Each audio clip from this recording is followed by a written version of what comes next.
Hey guys, everything new under the sun is from ZeroHedge.com. Brandon Smith warns the system is crashing. Prepare for bank confiscations, shortages, insurgency. Military, police, and homeland security units have all long been preparing for riots and widespread civil unrest during a prolonged collapse. And so he's speaking of the inevitable economic collapse. The past 8 years have been extremely difficult for the real economy. Central bank intervention has propped up the stock market at the expense of Main Street economy, at the expense of middle-class security, at the expense of jobs. The Dow Jones is basically at all-time highs right now, breaching 20,000. Everyone knows the game can't continue. The question is, how will it play out? Close to a decade of stimulus, quantitative easing, and zero interest rates and easy money for those on top is coming to an end. For all those who have borrowed, it means that the burden of debt is coming due with the interest rate increases. And the biggest borrower of all, the U.S. government, will face huge new costs in the form of increased interest on $14 trillion debt. Rising interest rates help savers and hurt borrowers. As the biggest borrower on the planet, the U.S. government will soon begin paying more to investors holding roughly $14 trillion in Treasury debt. As debt continues to grow and interest rates return to normal, interest spending is slated to be the fastest growing part of the budget. This is why the Federal Reserve doesn't really want to increase interest rates, because as a wing of the government, although it's not a government organization, as a supposed wing of the government, Federal Reserve, they know that the government does not want them to increase interest rates, because that makes the debt that they owe, the $20 trillion, unsustainable if it gets too high, especially too quickly. Brandon Smith, who runs altmarket.com, may not know the future either, but he has developed a very strong track record for predicting the surprise victories for the Brexit in the UK and for Trump in the US. He didn't just predict the win at the polls, but the new signpost of a conservative populist uprising would be used by the elite who allowed these electoral changes in order to scapegoat the coming financial collapse. So he's suggesting that the populist elections are to put the blame on someone else for an economic crash. Will Trump's presidency be understood in hindsight as what has already been dubbed Operation Shift Blame? In this video he suggests so you can watch the video from X22 report. The economy has been kept on life support since 2008, and so he says they're setting it up for where a crash occurs during a Trump presidency, and Trump and conservatives are to blame in the process. So they will get blamed, and then hopefully Democrats, will be elected next time, if there is a next time. It won't happen overnight. The economic collapse is a process, not an event, one that takes place over the course of several years, even a decade. According to Brandon Smith, 2017 will likely see a major acceleration of that collapse. I hear a lot of people saying that 2017 is going to be a big year. We thought 2016 was going to be a massive year, but they're holding out.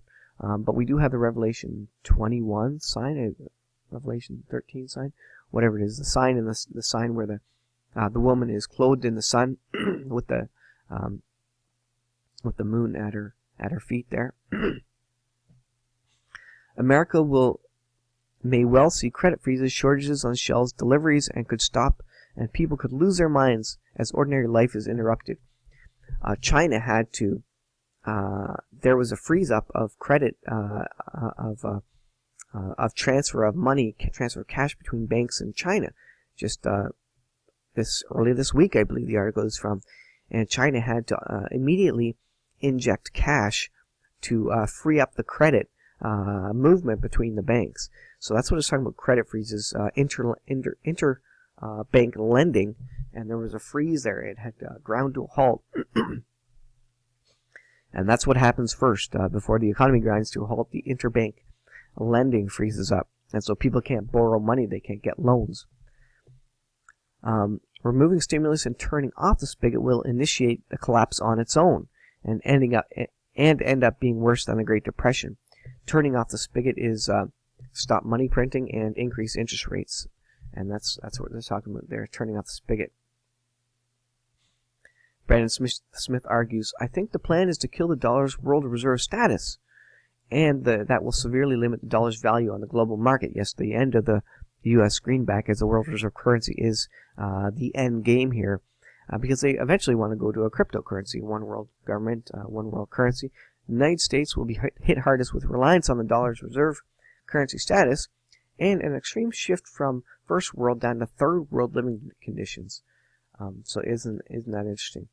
Some will react violently. I think the elites have staged the situation in a way that a lot of people will be confused as to who to blame. And certainly all of us in North America are used to living an easy life. We are not prepared for any sort of hardship.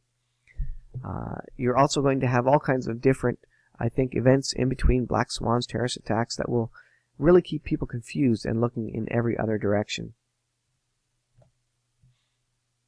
And that's pretty much, the system is going to crash regardless, but we can still determine who rebuilds afterwards. So he sees a crash coming. I think the general agreement is that a crash is coming, but how long can they keep printing money before the people, before the rest of the world objects, because of all this money that only the U.S. government can do, being the world reserve currency. Only the country who owns the world reserve currency can print money out of thin air and not have it be worthless. No other country can print money out of thin air and not have it be absolutely worthless. And that's what the U.S. is doing. And so yeah, there's going to be bank holidays. We're going to see shortages. We're going to see confiscation like we are in India. We're going to see banknotes being pulled out of circulation like we do in Venezuela and India and in other countries. And so this stuff is coming down the pipe. But one more article, just to show you where we're at. And as I aggregate the articles from different sources, you can see that we are headed towards something. They can't push this off forever.